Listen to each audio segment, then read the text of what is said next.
Basement toilets are a pervasive feature of Pittsburgh homes, so much so that one local photographer set out to document them.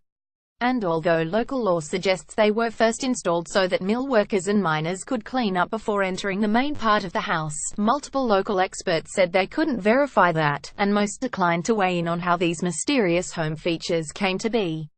Now, one architect is providing some answers. 90.5 WESA Sarah Kovash spoke to architect William Martin, who studied at Carnegie Mellon University and graduated from the Pratt Institute.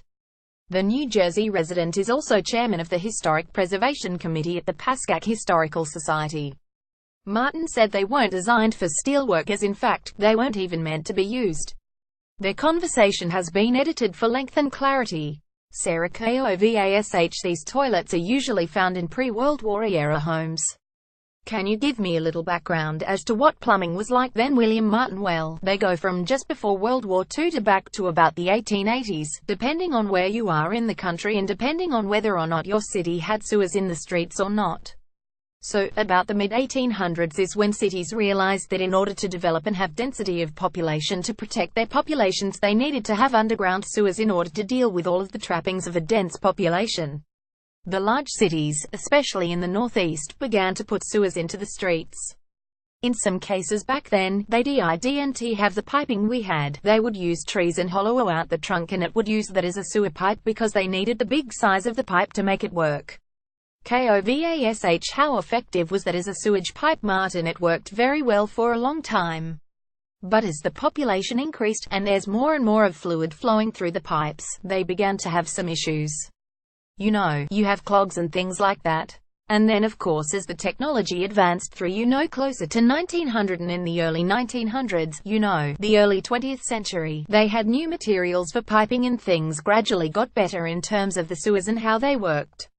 Kovash: so, how did we eventually end up with toilets in our basements? Then, Martin: as the systems were used more and more, backups would occur.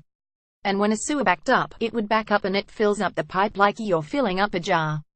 Eventually you're going to reach the point where you fill up the jar and it starts to spill over.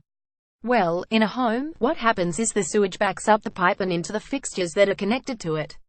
So, if you have your main living space on your first floor and you have your nice tiled beautiful bathroom and the sewer backs up on your street, and you might not even be the cause of it, the sewer backs up.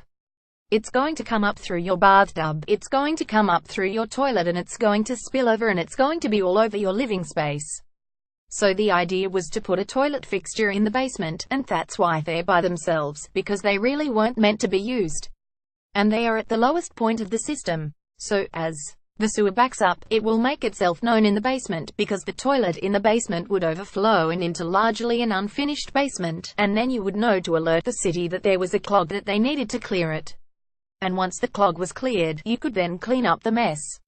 Now, when you were cleaning up the mess, you were simply cleaning up your basement concrete slab, which was a relatively easy thing to do.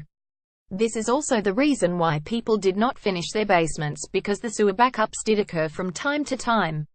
Kovash: if they weren't meant to be used, why put a toilet down there? Why not just leave a drain or pipe? Martin: the drain isn't big enough. It's a small aperture. The toilet is the largest fixture that's connected to the system. So if there's going to be a backup, it will come out of the toilet in the basement.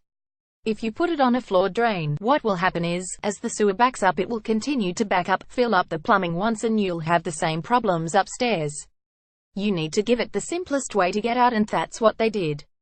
Kovash: most people in Pittsburgh agree that these toilets, or Pittsburgh potties as they're sometimes referred to, were installed for miners and mill workers to use, especially when they came home from work, so that they could clean up before going into the nice part of the house. Are you saying that's not the case? Martin: I'm not sure that some didn't do that, but these are not unique to Pittsburgh. Kovash: so where else are these basement toilets found? Martin: well, they're all around northern New Jersey, all around the suburbs of New York City. They exist in New England, up in the Boston area, Philadelphia, all around the Northeast. I'm not sure about other parts of the country because I haven't encountered them in other parts of the country, but it wouldn't surprise me if you saw them in other cities, as well.